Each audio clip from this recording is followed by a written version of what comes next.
You know me well enough to know that the unsustainable overspending just drives me crazy. But apart from all of that, it seems the Senate is stripping away much of what made this bill sellable. What are your thoughts on that?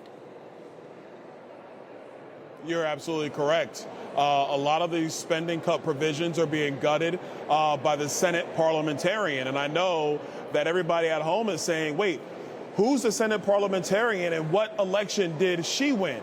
The truth is, she's an employee of the Senate, been there for a very long time. And so while Joe Biden and Nancy Pelosi were shoveling left-wing policy through budget reconciliation under the first half of the Biden administration, the same Senate parliamentarian is telling us that we can't make these simple spending cuts and adjustments like, making sure illegal aliens are not on Medicaid. Or if there are blue states who want to be sanctuary status and provide health care to illegals, that we will reduce the federal match for said health care. They are kicking all of that out of the bill. This is creating a real problem. So to my colleagues in the Senate, I have two options for you. Number one, take the House bill. Let's move forward. Or number two, get rid of the Senate parliamentarian. Let's actually let the members, the elected members, do their job of setting up how the budget is going to be reworked here in Washington, D.C.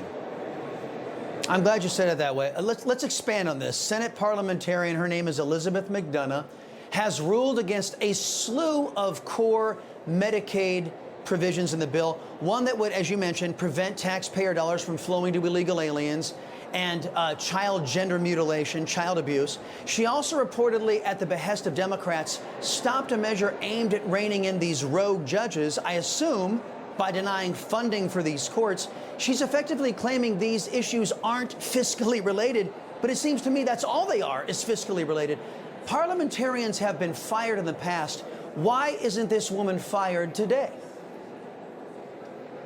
Well, look, I'm going to leave that up to Senator Thune and the Senate leadership, but they need to do something and they need to do it fast, because nobody during the presidential election cycle last year was talking about the parliamentarian. What they were saying was secure the nation, send criminal illegal aliens home quickly, begin deporting other illegal aliens in our country that Joe Biden let in, some 10 million of them, and let Donald Trump build a roaring American economy. We need the provisions of this bill to do it. Senate parliamentarian was never up for discussion when the American people were voting last fall.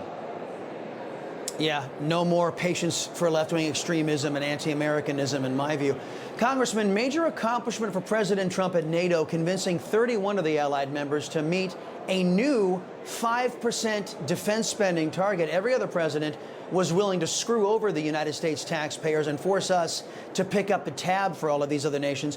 What do you think about NATO not only meeting its obligations after being prompted by President Trump, but now exceeding previous obligations? Well, look, I would just say, look how much things have changed when you have real leadership that's focused on putting the American people first. There was a time a decade ago when if you even talked about the NATO countries putting up more money, you were laughed out of the room. Now they're stepping up and doing something actually good for European security, and they're now starting to flip the bill, pay the bills. This is a great thing. Major win in the hat of President Trump, because it took somebody going to the NATO countries and saying, hey, look, man, we love you guys, we are with you, but we're not going to be paying the bill for everything anymore. You got to do your part. Or to quote somebody who used to be elected in the United States, you got to pay your fair share. So now the NATO countries are going to do that. This is a good thing. It's better for America, better for Europe. Yeah, now you are trying to be the governor of a state that is receiving a lot of New Yorkers. America's largest city is poised to put an avowed socialist in charge. Soon, New York will look like Paris, London, and other leftist cities. I say one cannot be a socialist or a communist and be an American, as those economic systems and the political systems that ooze from them are incompatible with the U.S. Constitution. How do you think the rest of America should regard our once iconic and largest city going anti-American?